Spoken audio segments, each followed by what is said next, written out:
Tea, Pickle here to provide you with my abundant hosting abilities. Today, we are going to have our very first Vineyard Family Worship experience together. And remember, we are all family. So, we today will be talking about what is love. What is love? Baby, don't hurt me. Don't hurt me no more. Yeah. I'm so sorry, I forgot. This is not the Bill Shatner karaoke experience. So okay, back into it. We will be diving into what love is. Yes, that's much better. We will be diving into what love is today. So have a seat, gather up your family or your friends, or you know what, even sit by yourself, snuggled up cozy next to a fire or a warm pool even. That would be good too. And then grab your favorite snacks, grab your favorite beverages, and now sit them down because we are actually all going to stand up and get engaged in some worship with Alyssa and Lucas in just a moment. But parents, you should really stretch out those hamstrings and like warm up your back because you don't want to throw those out because this is a truly interactive worship experience. So stand up because I'm watching you. Well, not really. I'm not really watching you. You're watching me, which is as it should be. So anyway, you get it. Get involved with this worship experience. Be like King David and leap and dance and sing before the Lord. All right, Maestro, hit it! Well, what's up, everybody? Great to see you guys. Thank you so much, Mr. Dilworth Pickle, for the sweet intro. We can't wait to worship with you. We are so excited that you're here, and I'm so excited that you guys are joining on, and I can't wait to worship with you guys. Oh yeah, my name's Lucas. I'm Alyssa. We are your squad. Gang. And we're going to teach you the moves of this song before we begin singing along together. So I need you to do what I do, and Alyssa's going to help me out with this. I need you to go like this. Victory! Victory! Victory! Victory! Conquer death! Conquer death! Set me free! Set me free! Victory! Victory! Victory! Victory! Jesus! Alive in me! Alive in me! Oh yeah, I think you guys got it. Alright, let's start this song off, and whatever you see us do, we're gonna need to see you doing throughout the song. Here we go.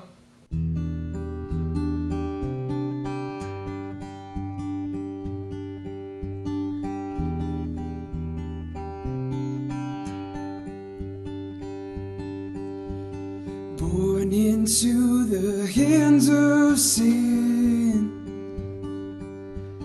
crippled by the shame within, broken heart and restless soul, lost out on the open road, beaten on that bloody day, on his back a world of pain, clinging to that cursed tree. Jesus bled and died for me.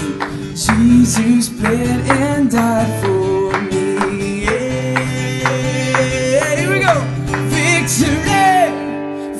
Victory, conquer death, set me free. Victory, and Jesus alive in me.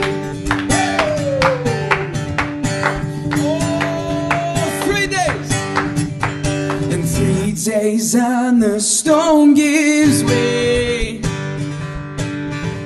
Ain't nothing but an empty grave, and I'm thankful for it. Gather all ye sinners round,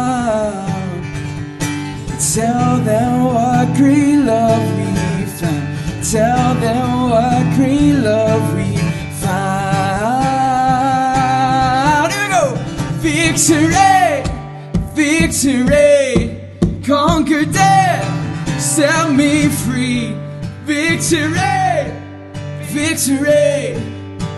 and Jesus alive. And oh, here we go again. Victory, conquer death, set me free. Victory, and and Jesus alive in me. 1, 2, 3, 4, la la la la la la la la la, la la la la la la la la la la. Ooh, ooh,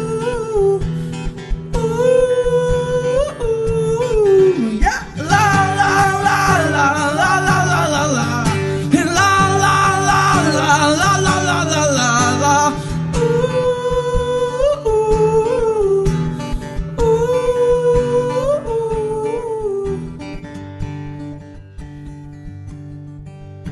Alright, we gotta bring it down right here, nice and quiet.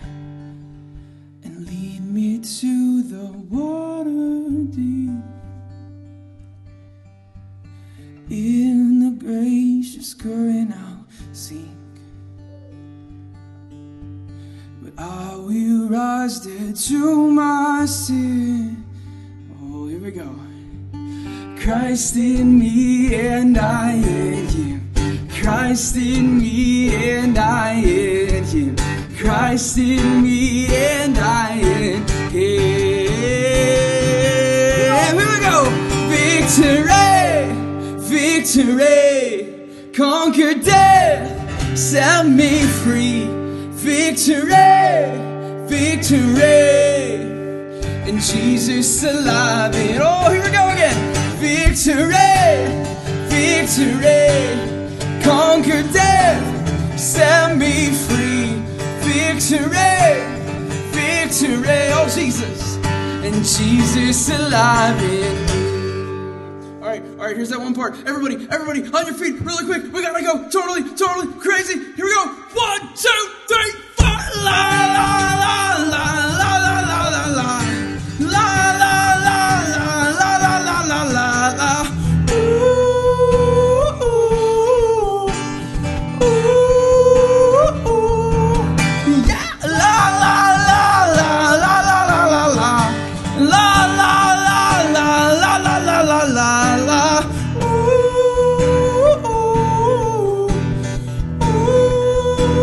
Time, victory, victory, victory, conquer death, set me free. Victory, victory, and Jesus alive in me. Oh, wherever you are, just make a little noise. Come on, who can shout the loudest? Woo! Oh man, thank you guys in our family service. Love you kids. Thanks for worshiping with us. We got more fun things coming your way. Let's go to what's next. Here we go. Okay, that was wonderful. Great job. Good job, everybody. Oh, I'm going to need to start working out again.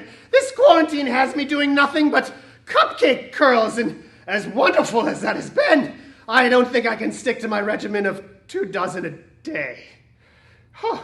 I mean, anyway, but now we're in for a real treat, even maybe better than a cupcake, because we are going to get to hear about love from these guys from Bible Project, all right? Their goal is to try to point everyone to Jesus by making the whole Bible one big understandable storyline. It's beautiful. And if you want to know more about it, you can visit BibleProject.com and maybe even watch this video again. But anyway, sit down, pick up the snacks off the floor, and mop up those spilled drinks that you kicked over during the worship experience, and try to learn just a little bit more about love.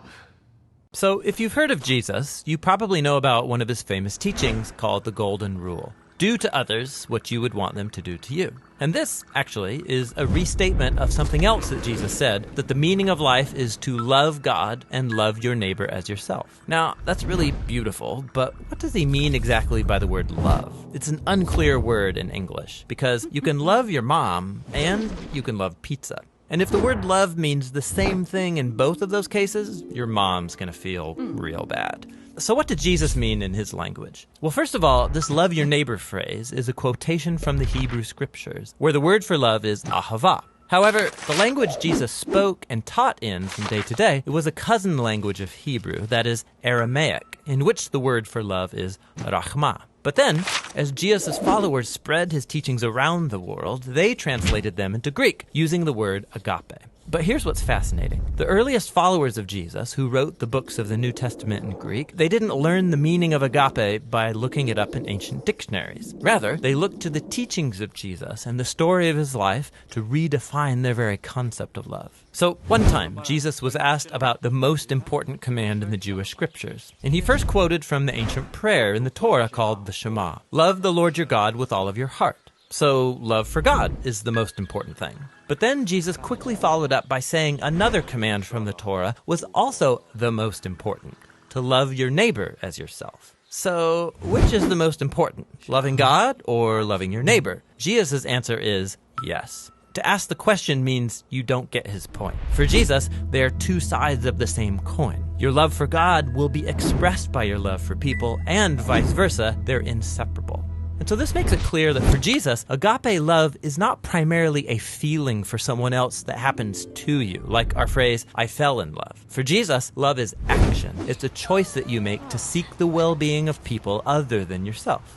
Jesus also went on to teach that genuine love for God and others means seeking people's well-being without expecting anything in return, especially from people who are in difficult situations, who can't repay you even if they wanted to. According to Jesus, this kind of generous love reflects the very heartbeat of God. And he took this even further. Jesus said that the ultimate standard of authentic love is how well you treat the person that you can't stand. Or in his words, you shall love your enemy and do good to them, expecting nothing in return.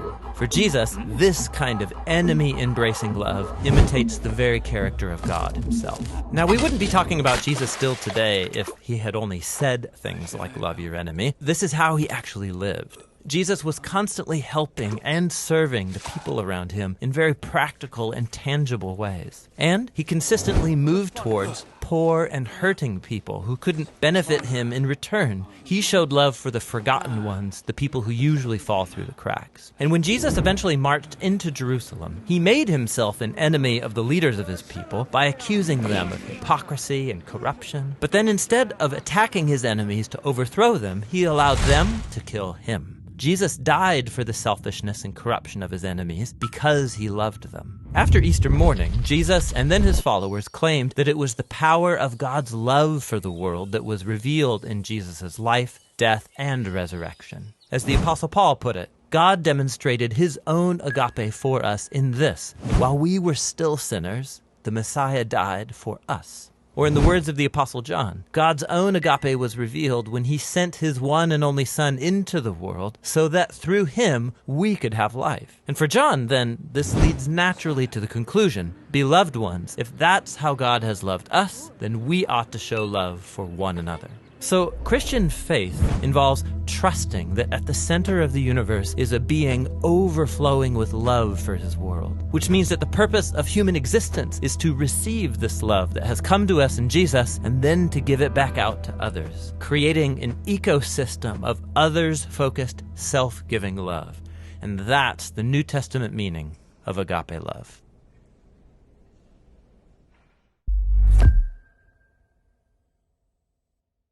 Hey, thanks for watching this word study video by the Bible Project. We make lots of other videos, and they're all about showing how the Bible is a unified story that leads to Jesus. You can go to our website, thebibleproject.com, see what we're working on, and even jump in to pitch in a few bucks to the next one. Thanks for being a part of this with us. Thanks, you guys. Hello, my people. Welcome back. I really hope you enjoyed that video. There was so much to it that we should probably sit down for a minute or 5 and talk about it. But first, Mr. Aaron would like to unpack things for all of us. So I think we'll no, wait. Actually, you have all been sitting far too long, so everybody stand up. Stand up! Stand up. Okay, good. Now, switch places. Quick, switch places now. Okay, sit down. All right, now we can hear from Mr. Aaron and let him unpack it. Hey, friends, really sorry about Dilworth. I mean, we do love him just like Jesus does love everybody, so we love everybody, even Dilworth. All right? Sorry. Anyway, the first point that I would love to make with you guys is for you to sit just for a second in this, is that Jesus defined love. That's amazing. Jesus defined love. Because here's the thing, love transcends languages. It is such a big concept or thing, guys, that one word doesn't cover it.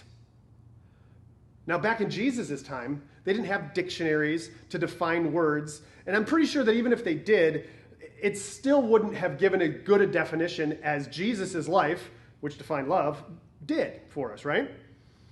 So here's what I want you to do to really sit in this concept to understand it is, for just a minute here, think of someone you would never, ever, ever want to be stuck with for days and days and days. That's something we're all thinking about a lot right now, right? So seriously think about it for just a second. How would you react to and treat that person that you're stuck with for days and days and days? That, according to Jesus, truly shows how good you are at love. So now, here's the thing. We're not Jesus, so we aren't always going to get it right. We are going to fail sometimes because here's the thing. We do have to think about things like safety and common sense and self-care. And we know that there are people who are not safe to always be around. So we have to use that common sense, right? So we're going to fail sometimes, and we're also just sometimes it's not going to be the right thing. However, we do always need to think about how we love others. Even people we disagree with or don't like because of their actions, especially people we disagree with and don't like because of the things they say or do. Facebook. Anyway, to truly begin to love like Jesus commands us to do, we have to love those people too. And I just jumped into the second part there. I don't know if you caught it or not. The idea of loving God and loving others is not a suggestion. I just said it. It's not a suggestion. It's a command. We must love others. There's no way out of this. We must be working on how we love others. But here's the thing, guys. There's no condemnation here. There's grace in this because God, Jesus, he loves us more than we can imagine. And therefore there is grace for when we fail to love others. That doesn't mean we don't have to do it. It just means that when we do fail or are unable to love others because of circumstances, there's grace and we are forgiven for that. As long as we keep attempting to love others whenever we are given the opportunity. So, here's what we're going to do. We're going to take a few minutes.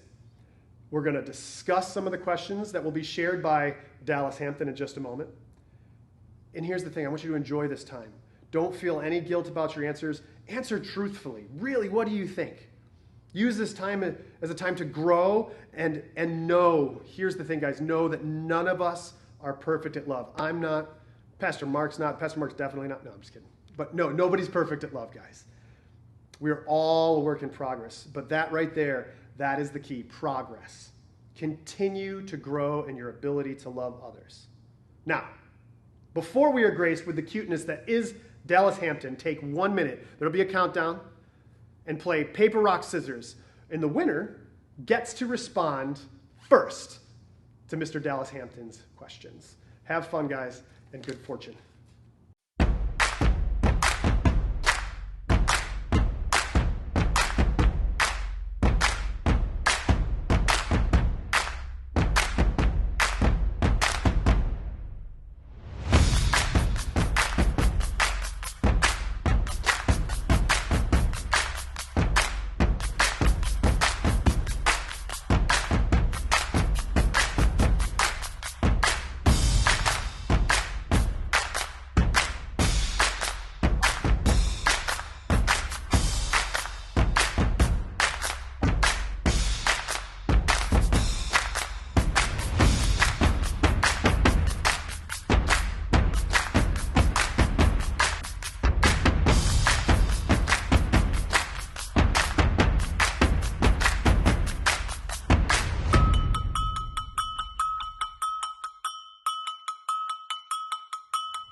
Well, hey everybody, this is Dallas Hampton, and I've got some discussion questions that I want to ask you. First, I want you to share 3 things that you love and tell us why. Like for me, I love my mom and my dad, and I love little rice puffs. So yummy. All right, I've got another question for you. Why is it so hard yet so important to love people that make you upset? Like sometimes my mom or dad tells me no, and that makes me upset just like that. But I had to still love them. One more question for you guys from Dallas Hampton.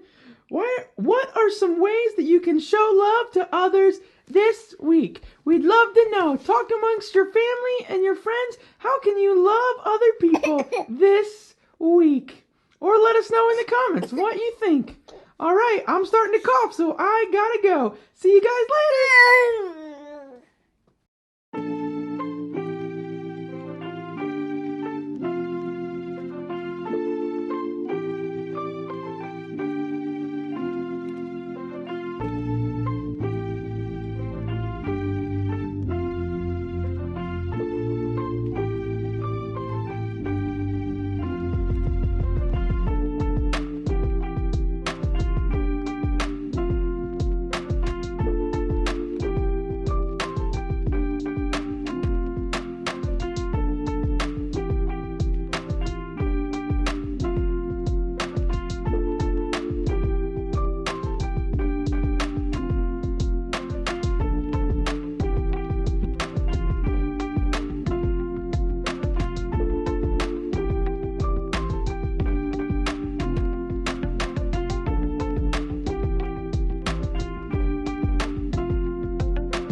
Miss Alyssa here.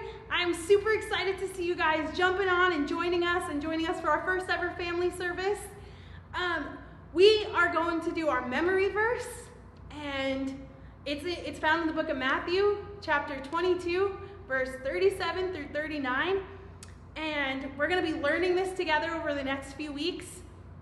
And if you guys want to send in a video of you guys learning it, we might feature you guys teaching the memory verse. So I'm going to teach it to you guys first, and then we're going to do it all together. You guys ready? So it's Jesus replied,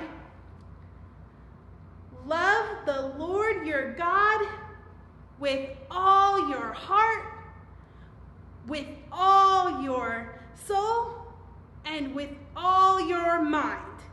This is the first and most important commandment.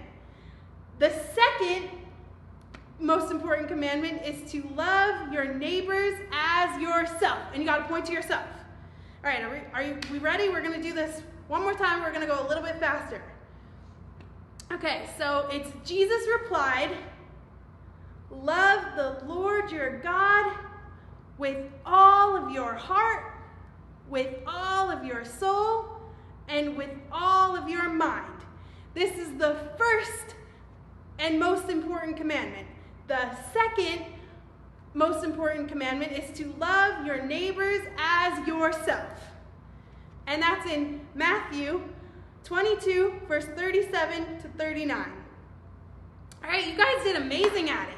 Should we do it one more time? All right, ready? We're going to go a little bit faster.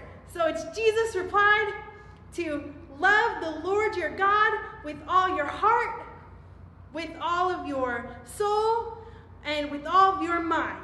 This is the first and most important commandment. The second and most important commandment is to love your neighbors as yourself. And you got to point to yourself. Perfect. You guys are killing it. Send in those videos. Be sure to send in those videos, and you might see yourself on the screen for our family service. Super exciting. Now that we're done with our memory verse, we are going to throw it on over to Pastor Mark, and he's going to close us out. Thank you, church, for spending time with us. This was so much fun. We are thrilled that we are able to have this time together for our first ever family service online. You know, one of the things we're committed to doing is equipping you. We want it to be a fun time, a time that kids get to learn about biblical truth, but also a time to equip you as the people that are investing in these kids' lives, as the primary contributors to their life. You know, like kids like that guy right there. Hi. You know, we want to be able to take a chance to bless our kids every week, and that this could be something that you could do at home with your kids as well. And so a blessing is pretty simple. It's not like a prayer. We're not talking to God, but we're speaking truth and life over our kids. And so if we take a kid just like this guy right here, a blessing is simply saying, taking a moment, looking him in the eye, and saying, "Liam, you are strong and you are courageous." That's all it takes. And so I want to invite you in this moment to be able to take a minute, look at the kids that are there with you. Maybe you put your hand on them, on their shoulder, and you speak a blessing over them, but I'll model it for you because I know sometimes we need a little bit of help. And so just today, you can speak with me or agree with me as we say this. And so we'll just put our hands there, and we will say over our kids, we will say, "God loves you, and God is going to use your love to love other people in really powerful ways." That's it. That's all it takes to do a blessing. We will be continuing to support you and encourage you. We look forward to gathering again together next week. Have a great week, and we'll see you then. No. Now, hold on 1 second here. This is my show. I am the host. Beginning and ending, that's my job. Pastor Mark thinks just because he said amen that he gets to end this thing. No, sirree. I get to end these shenanigans. Now, here is what we're going to do. I'm going to bid adieu to you and you and you. So long, farewell. I'll see you later. Goodbye.